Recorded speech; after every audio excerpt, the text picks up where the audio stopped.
what I've done is I've broken it down into a timeline rather than show you the maps because it did take some time. It was a little lengthy. Let me just walk this through with you. 7:16, Charles Vallow is staying at the True Hilton. He'd flown into town. He was going to go pick up JJ, take JJ to school, pick him up from the house, spend a few days in Arizona. Lori had booked him that hotel. He was checked into the hotel. His phone device was at the Hilton. Between 7:16 and 7:31, the phone is traveling from the Hilton to the house.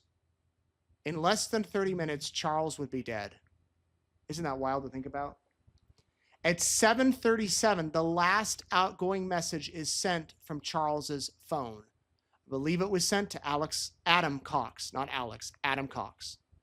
So it takes him about 15 minutes to get from the hotel to the house. He sends a text message about 6 minutes later. Between 7:37 and 7:49, the device is in the area of the house. 7:50, it leaves the area of the house. 7:52, Alex calls Lori. 2 minutes after Lori leaves the house with the phone, her brother calls. 7:54, Burger King. 7:56, the device leaves Burger King.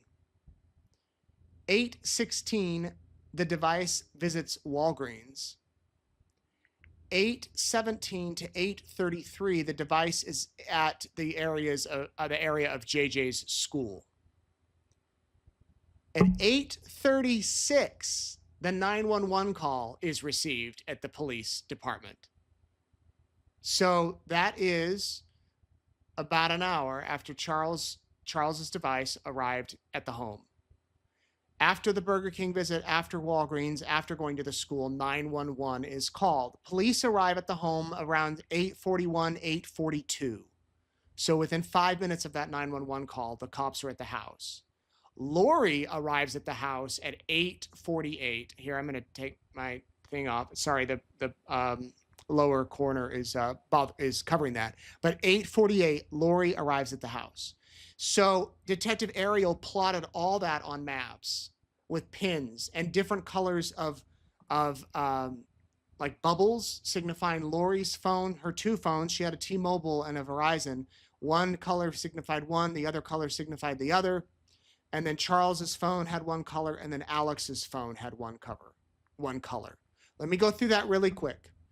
Again, 7:16, True Hilton, leaves the hotel, gets to the house by 7:31. The last outgoing message is sent at 7:37.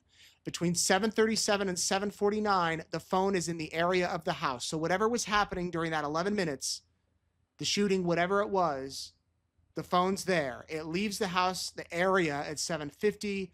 2 minutes later, Alex calls Lori. Burger King visit, followed by leaving the Burger King, visiting the Walgreens, going to JJ's school. The 911 call is finally made at 8:36. 8:41 to 8:42, the police arrive. Lori arrives back at the house at 8:48. The police have been at the house less than 10 minutes when Lori arrives back home. Detective Werther looked at all this and he thought, wait a sec.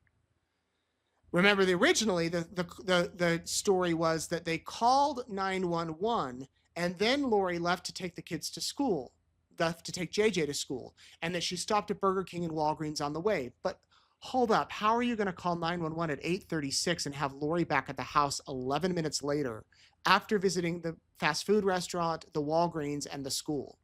Werther knew, based on traffic patterns, based on the distances, that there's no way you could do that in 11 minutes. I did that drive a few weeks ago in mid-afternoon when there was no traffic.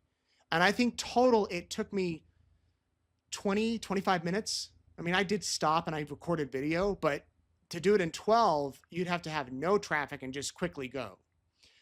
We saw the Burger King receipt. We've seen this before. Chicken nuggets, chicken fries, a Sprite, a small Sprite. Looks like they ordered the value Sprite and then upsized it to a small, and the bottled water, which people order when they're full of adrenaline, apparently. Then we saw the video we've seen this video before, but I'm going to play it. There is the SUV, the rental car that Charles had, the red one, pulling up to the Burger King drive-thru at 7:54. You can see the timestamp at the top of the screen. Detective Werther went to the restaurant, got this video, and then compared the timestamp on the video to the timestamp on Charles's phone when it said that he was when it said his device was going through the drive-thru. They order, and then just a minute here, we will see when the interior shot from the restaurant, he was able to get the video from the outside, and then let me just skip ahead here to the inside. There we go. You can see, let me just rewind it just a little bit. There we go. You can see Lori pull up, and they couldn't tell 100% who was in the passenger seat, but he did say it was a juvenile with short brown hair. There's Lori waiting for the food.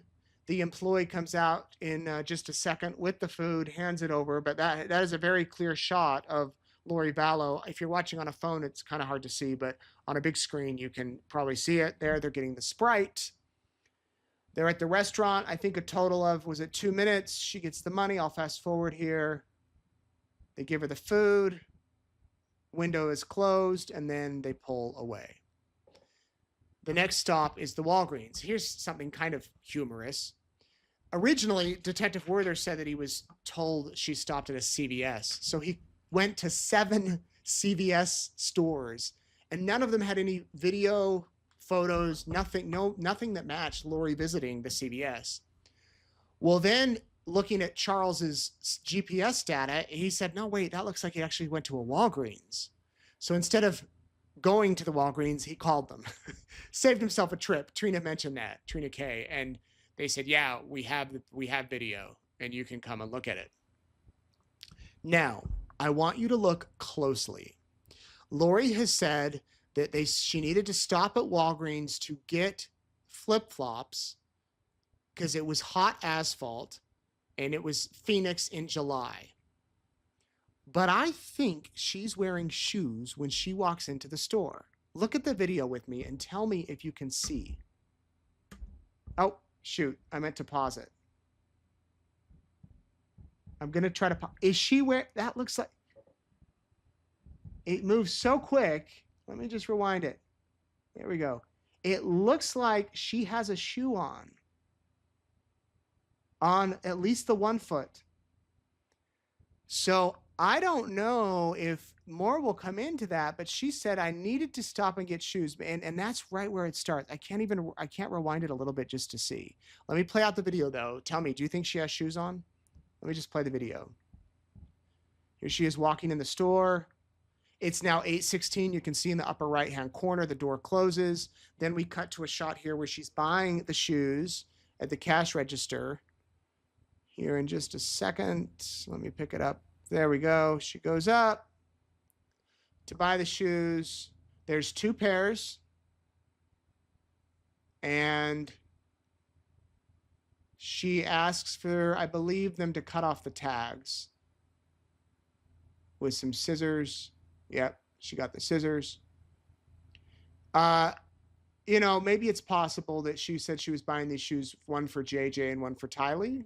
I don't recall hearing that. From what I heard, it was that she needed to get the shoes and that Tylee needed to get the shoes because it was hot. It was a hot summer day.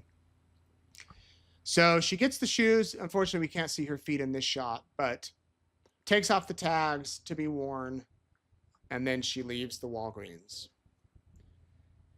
Again, the map was shown.